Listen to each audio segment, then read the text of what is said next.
இந்த வீடியோவில் எதை பற்றி பார்க்க போகிறோன்னா ஒரு ஸ்பீச் தான் பார்க்க போகிறோம். டைட்டில் என்னன்னா ப்ரொஃபஷன் ஃபார் விமன். இது வந்து யார் எழுதியிருக்காங்கன்னா வர்ஜீனியா உல்ஃப். இந்த ஸ்பீச் வந்து எப்போ பேசியிருக்காங்கன்னா 1931 வந்து பேசியிருக்காங்க.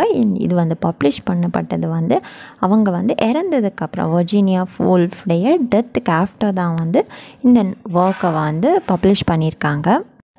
இதில் வந்து இம்பார்ட்டண்ட்டாக வந்து எதை பற்றி பேசியிருக்காங்க அப்படின்னா ஜெண்டர் இன்இக்வாலிட்டியை பற்றி பேசியிருக்காங்க. அதுக்கப்புறமா விமன்ஸுக்கு இருக்கிற 2 அசார்ட்ஸ் பற்றி சொல்லியிருக்காங்க. ஃபர்ஸ்ட் ஒன் வந்து என்னென்னா tendency to sacrifice is own interest. Second one வந்து சொசைட்டி சேஞ்ச். ஸோ இது வந்து நம்மளுடைய சொசைட்டி பேஸ் பண்ணியுமே வந்து இருக்கும். சொசைட்டியில் வந்து ஒரு விமனை வந்து எப்படி ட்ரீட் பண்ணுறாங்க, அஸ் அ ரைட்டராக எப்படி வந்து ட்ரீட் பண்ணுறாங்க அப்படின்னு உள்ள விஷயத்தையுமே வந்து இந்த ஸ்பீச்சில் வந்து சூப்பராக வந்து சொல்லியிருக்காங்க.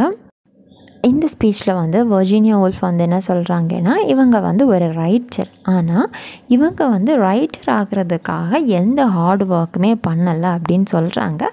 அண்ட் இந்த வந்து ஹார்ட் ஒர்க் பண்ணது யார் அப்படின்னா முன்னாடி இருந்த ரைட்டர்ஸ்னால் இவங்களுக்கு முன்னாடி இருந்த ரைட்டர்ஸ் தான் என்ன செஞ்சுருக்காங்க, ஹார்ட் ஒர்க்கு வந்து பண்ணியிருக்காங்க. ஸோ அவங்க ஹார்ட் ஒர்க் பண்ணதுனால இப்போ இந்த வர்ஜீனியா உல்ஃப் அண்ட் இப்போ இருக்கிற ப்ரெசன்ட் ரைட்டர்ஸ் எல்லாம் என்ன செய்கிறாங்களாமா, கஷ்டப்படாமல் எழுதுகிறாங்க அப்படின்னா சஃபர் ஆகாமல் எழுதுகிறாங்க அப்படின்னு வந்து சொல்லியிருக்காங்க.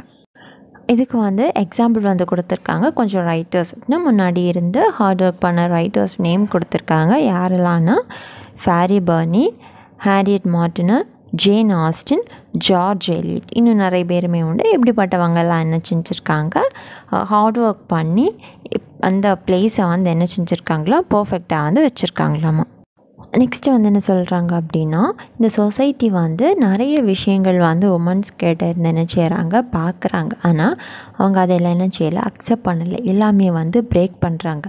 இப்போது ஒரு மென் எடுத்துக்கிட்டோன்னா மென் வந்து என்ன வந்து திங்க் பண்ணுறானோ அதை வந்து அப்படியே வந்து அவனுக்கு வந்து வெளியே காமிச்சிக்கலாம். ஆனால் விமன்ஸ்க்கு வந்து அப்படி என்ன செய்ய முடியாது, அப்படி வந்து பண்ண முடியாது. அப்படிப்பட்ட ப்ராப்ளம் எல்லாம் யார், இந்த விமன் வந்து ஃபேஸ் பண்ணுறாங்க அப்படின்னு சொல்லிட்டு வர்ஜீனியா உல்ஃப் வந்து சொல்கிறாங்க. அண்ட் நம்மளுடைய ஆத்தர் வர்ஜீனியா உல்ஃப்மே என்ன செஞ்சுருக்காங்களாமா, அப்படிப்பட்ட ப்ராப்ளத்தை எல்லாமே வந்து ஃபேஸ் பண்ணியிருக்காங்களாம். நெக்ஸ்ட்டு வந்து என்ன சொல்கிறாங்க அப்படின்னா இப்போ இவங்களுக்கு வந்து இவங்க என்ன திங்க் பண்ணுறாங்களோ அதே மாதிரி வந்து எழுதிக்கலாம். ஸோ அவங்க வந்து சொசைட்டியை பற்றி பயப்பட வேண்டிய அவசியம் வந்து கிடையாது. ஆனால் இப்போவுமே வந்து ஃபியூ விமன்ஸ் வந்து எப்படி தான் இருக்கிறாங்க, சொசைட்டி வந்து எப்படி திங்க் பண்ணுறாங்களோ, விமன் வந்து எப்படி இருக்கணும் அப்படின்னு நினைக்கிறாங்களோ அதே மாதிரி தான் அவங்க என்ன செஞ்சிட்ருக்குறாங்க, ஃபியூ விமன்ஸ் வந்து எழுதிட்டு இருக்கிறாங்க அப்படின்ட்டு. ஸோ இவங்க மட்டும் ஏன் அப்படி சொசைட்டியை வந்து எதிர்பார்க்குறது வந்து எழுதாமல் இருக்கிறாங்க அப்படின்னா இவங்க வந்து கொஞ்சம் ரிச்சாமா, அதனால் இவங்களுக்கு வந்து ஃபினான்ஸ் நிறைய இருக்கிறதுனால இவங்க வந்து அதிலேருந்து வந்து விலக்கப்பட்டவங்க அப்படின்னு வந்து சொல்லியிருக்காங்க. இந்த ஸ்பீச்சில் இருந்து நமக்கு வந்து வர்ஜீனியா உல்ஃப் வந்து ரொம்ப போல்டானவங்க அப்படின்னு நம்ம வந்து தெரிஞ்சுக்கலாம். அண்ட் ஒரு விமன் ரைட்டர் வந்து கண்டிப்பாக வந்து எப்போவுமே வந்து சொசைட்டி சொல்கிறத கேட்டு வந்து இருக்க முடியாது. கண்டிப்பாக அவங்க வந்து சொசைட்டியுடைய ரூல்ஸை வந்து பிரேக் பண்ணி தான் ஆகணும் அப்படின்னு சொல்கிறாங்க. நெக்ஸ்ட்டு வர்ஜீனியா உல்ஃப் வந்து அவங்களுடைய ஒரு ஒர்க் பற்றி சொல்கிறாங்க, ஏஞ்சல் இன் த ஹவுஸ். இந்த ஒர்க் வந்து 19th centuryயில் வந்து எழுதியிருக்காங்களாமா. இது வந்து ஒரு விக்டோரியன் போயம். அண்ட் அதில் வந்து ஒரு விமனை பற்றி வந்து சொல்லியிருக்காங்க. அப்படின்னா ஒரு விமன் வந்து ஒரு ஹவுஸோட ஏஞ்சல் அப்படின்னு வந்து சொல்லியிருக்காங்க. அண்ட் வர்ஜீனியா உல்ஃப் என்ன சொல்கிறாங்கன்னா அது மாதிரியெல்லாம் இருக்கணும்னு வந்து தேவை கிடையாது, எழுதினவங்க அவங்களுக்கு ஏற்றபடி எழுதியிருப்பாங்க. ஸோ அதனால் நம்ம அதில் இருக்கிறத மாதிரியெல்லாம் ஃபாலோ பண்ணணும் அப்படின்னு கிடையாது அப்படின்னு சொல்கிறாங்க. அண்ட் எழுதுறதும் வந்து சொசைட்டி எதிர்பார்க்குறது மாதிரி எழுதவும் தேவையில்லை அப்படின்னு வந்து சொல்லிடுறாங்க. நெக்ஸ்ட் என்ன சொல்கிறாங்கன்னா நிறைய விஷயத்தில் வந்து நம்ம ஓவர் கம் ஆகி வர வேண்டியது இருக்குது. நெக்ஸ்ட் என்ன சொல்கிறாங்கன்னா வேறு என்ன ஒரு ஒர்க்குக்கு போனாலும் நம்ம என்னது பேரண்ட்ஸ்கிட்டேருந்து கண்டிப்பாக வந்து காசு வாங்க வேண்டியதாக இருக்கும். ஆனால் ஒரு ரைட்டர் ஆகிறதுக்கு என்னது காசு எல்லாமே வந்து தேவையில்லை அப்படின்னு சொல்லிட்டு அவங்களுடைய ஒரு பர்சனல் எக்ஸ்பீரியன்ஸை வந்து சொல்லியிருக்காங்க. 10 o'clockலேருந்து 1 o'clock இந்த டைமில் அவங்க என்ன செய்வாங்களாம், எழுதுவாங்களாம். அதில் அப்படி அவங்க எழுதுனா கொஞ்சம் ஃபியூ பேப்பர்ஸ் எடுத்து ஒரு என்வலப்பில் வச்சு அதில் வந்து 1 penny ஸ்டாம்ப் வந்து பேஸ்ட் பண்ணிவிட்டு அவங்க என்ன செஞ்சாங்களா, கொரியர் வந்து பண்ணாங்களாம். ஸோ அப்படி தான் அவங்க என்ன செஞ்சுருக்காங்க, ஒரு ஜேர்னலிசம் வந்து ஃபர்ஸ்ட்டு வந்து ஆகியிருக்காங்க. நெக்ஸ்ட் அந்த இதில் இருந்தவங்க வந்து 10 o'clockலேருந்து 1 o'clock வரை இருந்து எழுதின ஃபியூ பேஜ் அவங்க வந்து போஸ்ட் பண்ணதில் அவங்களுக்கு எவ்வளோ ரூபா வந்து கிடச்சிருக்கு அப்படின்னா £1 10 shilling and 6 pence இவ்வளோ காசு அவங்களுக்கு வந்து கிடச்சிருக்கு. நிறையமே அவங்க ஒரு ரிச் அப்படின்னு வந்து சொல்லியிருக்காங்க. ஸோ இப்போ அவங்களும் வந்து நிறைய காசு வந்து கிடச்சிருக்கு. ஸோ அந்த காசு அவங்களுக்கு என்ன செய்யணும் அப்படின்னு வந்து தெரியலையா. ஸோ அவங்க வந்து இந்த காசில் வந்து என்ன பண்ணியிருக்காங்க அப்படின்னா ஒரு பர்ஷியன் கேட் வந்து வாங்கியிருக்காங்க. தென் இந்த கேட் வந்து என்ன செய்ய ஆரம்பித்தேன், நெய்பர்ஸை வந்து டிஸ்டர்ப் பண்ணதுக்கு வந்து ஆரம்பித்தேன்.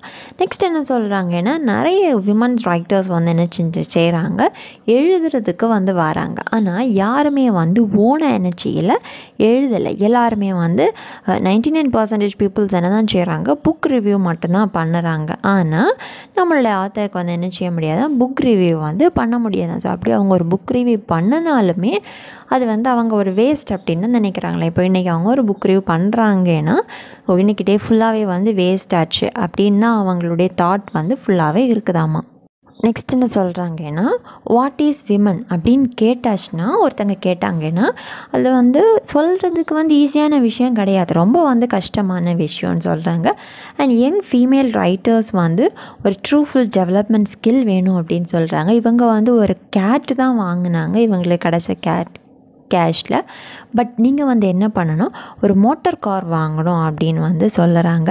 விமன்ஸுடைய பேஷன் வந்து நிறைய இருக்கும், அதெல்லாமே விட்டு என்ன செய்யணும், ஓவர் கம் பண்ணணும். எல்லாமே நம்ம வந்து சக்ஸஸ் பண்ணணும். ஸோ சொசைட்டி என்ன சொல்லுது அப்படின்னு சொல்லிட்டு எல்லாமே வந்து கேட்கக்கூடாது, அதெல்லாம் பார்க்கக்கூடாது. What we wish we have to do அந்த ஒரு கான்செப்டில் என்ன செஞ்சுருக்காங்க சொல்லியிருக்காங்க. நெக்ஸ்ட் வந்து ஒரு ஃபிஷர்மேனுடைய ஒரு ஸ்டோரி சொல்கிறாங்க. ஒரு ஃபிஷர்மேன் வந்து மீன் பிடிக்கிறதுக்காக போகிறாரு. அவர் கடலில் போகிற டைமில் வந்து பெரிய பெரிய மீனெல்லாம் பார்ப்பார். எல்லா மீனும் அவருடைய வலையில் சிக்கணும்னு அவர் வந்து ஆசைப்பட்டாருன்னா அது வந்து பாசிபிளான விஷயமா, அது வந்து இம்பாசிபிள் இல்லையா. ஸோ அதே மாதிரி தான் வர்ஜீனியா உல்ஃப் வந்து சொல்கிறாங்க, நமக்கு நிறைய ஆசைகள் இருக்கும், எல்லாமே வந்து நிறைவேறணும்னு சொல்லிட்டு என்ன செய்யக்கூடாது, எப்போவுமே வந்து ஆசைப்படக்கூடாதுன்னு சொல்கிறாங்க. நெக்ஸ்ட் என்ன சொல்லியிருக்காங்கன்னா, விமன்ஸ் வந்து ப்ராப்ளம் வந்து ஃபேஸ் பண்ணுறாங்க. ஒரு 2 விதமான ப்ராப்ளம் வந்து சொல்லியிருக்கிறாங்க. ஃபர்ஸ்ட் ஒன் வந்து killing the angel of the house, second one வந்து killing about women's passion. So இந்த ரெண்டையுமே வந்து இண்டிகேட் பண்ணி சொல்லியிருக்காங்க. எல்லா விஷயத்துலையுமே எந்த ஒரு ப்ரொஃபஷனை எடுத்தாலுமே எல்லாத்துலேயுமே வந்து கஷ்டம் இருக்க தான் செய்யும். ஒரு ரைட்டருக்கு மட்டும்தான் கஷ்டம் இருக்கும்னு சொல்லிட்டு நம்ம வந்து சொல்ல முடியாது. ஒரு டாக்டருக்கும் கஷ்டம் இருக்க தான் செய்யும், ஒரு டீச்சருக்கும் கஷ்டம் இருக்க தான் செய்யும், ஒரு லாயருக்கும் கஷ்டம் இருக்க தான் செய்யும், ஒரு சிவில் சர்வெண்ட்டாக இருந்தாலுமே என்ன தான் இருக்கும், கஷ்டம் இருக்க தான் செய்யும். ஸோ அந்தந்த ஜாபுக்கு ஏற்ற கஷ்டம் என்ன செய்யும், கண்டிப்பாக எல்லாருக்குமே இருக்கும். நெக்ஸ்ட் எண்ட் ஆஃப் தி ஸ்பீச்சில் வந்து என்ன சொல்கிறாங்க அப்படின்னா, இதுதான் வந்து ஹிஸ்ட்ரியிலே வந்து ஃபர்ஸ்ட் டைமாக இருக்கும் நம்ம வந்து நம்ம செல்ஃபாகவே வந்து நம்மளை வந்து டெக்கரேட் பண்ணுறது அப்படின்னு வந்து சொல்லி அவங்களுடைய ஸ்பீச்சை வந்து எண்ட் பண்ணியிருக்காங்க. இவ்வளோ தான் ப்ரொஃபஷன் ஃபார் விமன். இது எல்லாருக்கும் புரிஞ்சிருக்கும்னு நினைக்கிறேன். இதில் ஏதாவது டவுட்ஸ்னால் கமெண்ட் பண்ணுங்கள், இல்லை வேறு ஏதாவது வீடியோஸ் வேணாலும் கமெண்ட் பண்ணுங்கள்.